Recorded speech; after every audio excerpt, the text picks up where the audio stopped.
Hello guys, my name's Jace and I am the creator of Superhogbowbacking, hog gut bowbacking system, and today I'm going to show you how to apply it and kind of what it's all about. This is the package you receive, which is 2 backing strips and the glue. Here's some previous bows that I've done. This is my daughter's red oak bow. It's got a 2-layer backing on it. You can see. And actually I left it on the sides on her bow, so you can see it actually covers the sides. I've done both ways. I removed it like a normal backing strip. I left it on the sides, and it's kind of got a fiberglass appearance. This is a cypress bow that was also made for her, and also has a 2-layer backing on it. And this one has been removed from the sides. Don't mind my dogs. And for a cypress bow, this bow draws, like, I don't know what the exact draw is, but it's crazy. And I'm not 100% sure if that's just from the backing, but it's never broken. So this is a red oak bow back here. Also with 2 layers on it. And you can kind of see the fiberglass appearance. Those aren't wrinkles, that's the actual physical nature and look of the gut itself. And this one has been removed from the sides, so you can see it there. That's the bow that I've been using lately, horse bow style. So I'll go get my glue and we will get into applying this. Alright guys, so this is the bow we're going to be demonstrating on. It's a cherry bow that it's got writing on it because I've been using it to develop the method to put it on the bow for other people. This bow actually cracked. I was trying to take it from green to bow in 24 hours and that did not work out well. I was doing some crazy stuff to it. So this is going to be the bow we're demonstrating on. I've got my hide glue over here in my double boiler. You're going to need a brush, and you're gonna have to bear with me. I've never made a YouTube video before, so we're gonna see how this goes. See if we can see everything in the viewfinder here. Hopefully you can see that. Got the camera hooked to my tillering tree here. Okay. Let's see. That should work. Alright, I'm going to move the glue out of the way here. So you're going to get the strip. It's going to come rolled up. And it's already been pulled away from the paper and it's already saturated in glue. So you're going to get it. And if you have to, roll it backwards if it's got some memory to it and it's not doing what you want it to do. Make sure it's laying flat on the wax paper. You can come through, and I usually get my brush a little wet just with water. Remember, it's already saturated with glue, see here, so we're just going to do a quick layer of water, bring it back to life. And it's going to come dry, and right now it's a little moist because I'm in Florida and it's sitting out here in the humidity, so but when you get it, it's going to be pretty dry. Strong stuff, just like sinew pretty much, and it shrinks as you put it, once you put it on, it's going to shrink, and it makes a great backing material. This started because I didn't want to use, I didn't like the rawhide idea when I first started. I didn't like wrapping it. I didn't like the fact that it was kind of heavy and slow. And I also wanted to try to get the benefits of sinew. And I tried to look this up, see if anybody was doing it. Nobody was, so I developed it by myself. And I don't know, every time I do something, I'm always doing things my own way, so here we are. So after the water, you're going to come through with a generous layer of glue, and you're going to apply the whole strip. Make sure you don't miss any, because this is the side that's going down on the bow. And you're not going to do anything to the other side until after we get it on the bow, and then we're going to add more glue to that side. It's already saturated with glue, so as soon as we started getting it wet with water and more glue, it's kind of coming back to life here. So we're going to work our way down, saturate the whole thing. Hopefully you guys can see this. Like I said, I have no idea what I'm doing YouTube wise here, so maybe in the future I'll make a better video. I just wanted to get the point across since nobody's seen this before and I've been getting a lot of questions. You can find them on Superhogbowbacking on Etsy, and I'm also on Instagram. And I made a few of these for my buddy, and I had no intention of selling them to people. And he said you should sell them, so I started developing a way to do it, and here we are. So once you have your glue strip saturated, you're going to saturate your bow, which actually I usually do first. Size your bow. It doesn't really matter too much though. Some people like to size it multiple times. Just make sure it's clean. Clean it with rubbing alcohol or water and soap. Just make sure there's no soap on there by the time you come to put your strip on. So you're only doing half the bow at a time too. You're gonna get 2 strips. Make sure you put quite a bit of glue on there. And like I said, I usually do this first. You can apply it to the bottom just to get a cleaner application, but really, typically people are only going to be doing it right on the back like a normal backing strip. So this bow's actually got a couple pieces of backing already on it where I was doing tests. So apply your glue, and then typically you want to wait till it's a little tacky. Honestly, it doesn't really matter too much though, because like I said, the strips are already saturated in glue. So typically I would put this on and then I would apply the glue to the strip, but we're gonna go for it here. So you're gonna pick your strip up, flip it over, make sure that it's gonna stick to the paper. You shouldn't have any problems. You're gonna center her up, get it where you want it to be, and you're going to apply it. Now, take your time here and just start kind of working it down the back. Nice and gentle. And we're going to go through the whole process here. So now you're going to come up here and just kind of peel it away.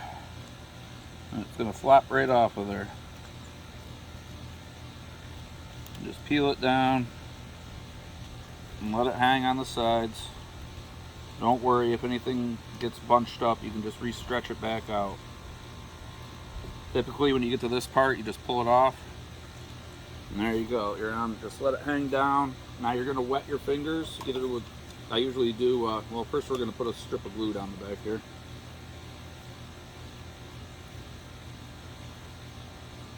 It does come with written instructions when I send it to people, but it just, when I wrote it out, it just seems really complicated, and to do it is a completely different thing. It usually does overlap on the handle. These strips right here were 35 inches, I think, so you can do a 70-inch bow, and I got it overhanging up here on the tip, and I'll show you how to deal with that. So from here, we got our fingers wet. You can do it with glue or water, it doesn't matter at this point in time. And we're just going to smooth down and make sure there's no air bubbles in there. And if you do end up with air bubbles in there, don't worry about it. You can pop them with a pin and just smooth it back out. So you're going to kind of work down, taking your time. There's no rush. That's a beautiful thing about hide glue. I suppose you could also do this. I did a little test with Type Bond 3 just to see how it would work, and it does work. I would probably water it down some though, but it definitely works better with hide glue because they just kind of all mesh together. Alright, so work your way down, get as much air out of it as you can. If you do end up with a little air in there, like I said, you can either pop it with a pin, but if it's a small one, after you shoot it and apply True Oil, or I usually put Type Bond 3 on it after it dries to waterproof it, and then I go through with True Oil and I finish it that way. So you can lift the sides up like this and just make sure that all the air is worked out. And just like rawhide, at the end you're just going to file it away. I usually use the fine side of a Shinto rasp for my scraper. Um, as far as the capabilities of this stuff, like I said, it is like sinew, but I haven't done enough tests with it as far as poundage before and after and stuff like that. So what it's really capable of, I'm not sure. Could you draw set into a bow and stuff like that with it? If you had enough layers on there, maybe. But it does shrink, and it is a natural material just like sinew. So now you're gonna come up. You got most of your air out, and you're just gonna smooth your sides over, and you're gonna roll it over on the belly. And you can see up here I got it overlapped on the tip. Let's draw it out. So work your way down, just smoothing it. Make sure you don't have any air in there. No big deal if you do, but you want to get as much out for aesthetic purposes as possible, I would think. So you're just going to smooth it over and roll it onto the belly.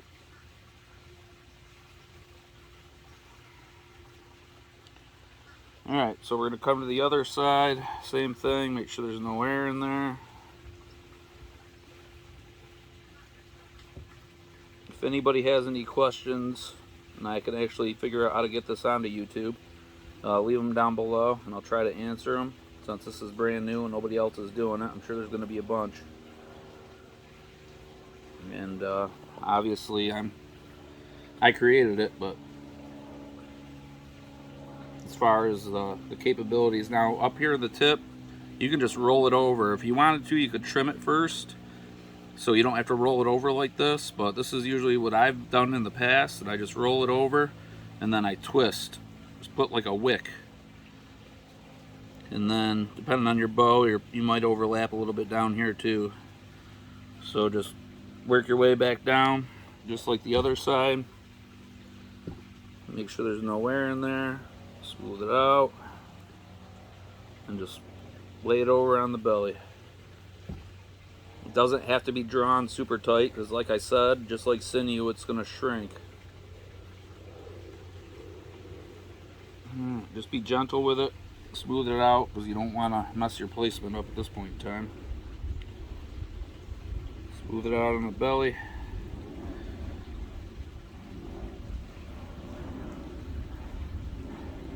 I usually try to squeeze the air out of the bottom. Not like it matters, because it's not going to stay on there, but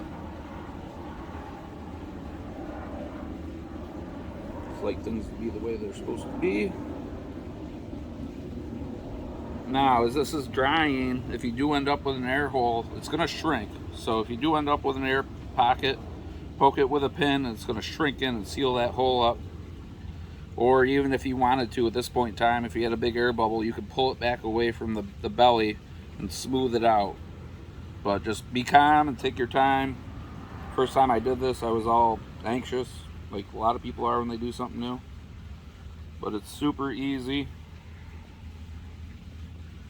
This is a 2-layer strip, by the way. So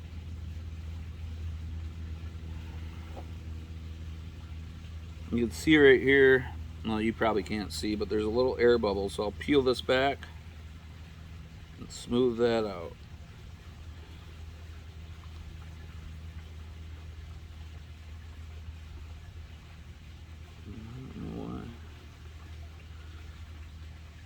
Also, as this gets a little bit more tacky as I go on, it's a little bit easier. If you have an air bubble that's being stubborn, it'll get a little stickier. And I also should have sized this a little bit before, so it got a little tacky before I did the strip, but it'll work.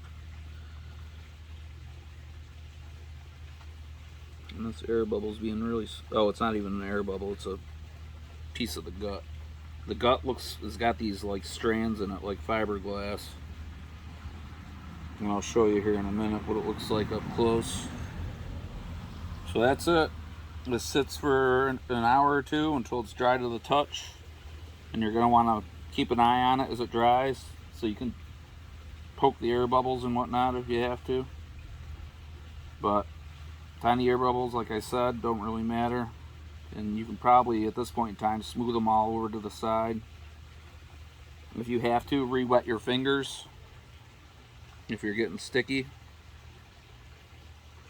You can really re-wet this stuff. You can also, after it dries, if you have an air bubble and you don't want to poke it with a pin, or you do want to poke it with a pin, you can re-wet that spot with water or more glue, rehydrate the strip, then poke it and just tap it or smooth it out with your finger, and it'll draw right back down and you won't have an air bubble there. In the future, I'm going to do some like dyeing tests, and I got a lot of experiments I want to do with this stuff. But like I said in the tip up here, to spin it up. If you don't want to overlap it, you can cut it. So that's that. Let me rinse my hands off quick over here in some water.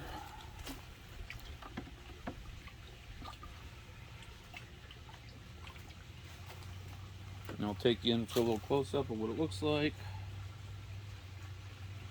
Now I am going to be doing, right now on my Etsy page, I really only have a 2 and a 4 layer. So I don't know how many layers I'm going to end up. I had some up to 8 on there. And you can see down here this side's dry. This is a test side. I think my camera cut out on me there. So here's the test side. I think there's 4 layers on this side now that I've done tests on. You can really, looks really cool, man. Very, very primitive look. Looks great after you put True Oil on it, and also waterproof it with Titebond 3. And then there's another look at, well, here's a double boiler. If nobody's ever seen one before, it's just hot water with a glue sitting in a dish. And then the 3 demonstration bows I have here, that these are the only ones I have in my possession right now. The other bows I made I sold, so. But don't mind the dogs. This one back here actually did end up with a couple wrinkles in it, because this is one of the first bows I did in the new test way that was already pre-dried. I was doing it different by myself before, so you're not going to end up with wrinkles and stuff. So it's great stuff, and we'll get it posted up, and if you have any questions, I'll answer them. Have a great day.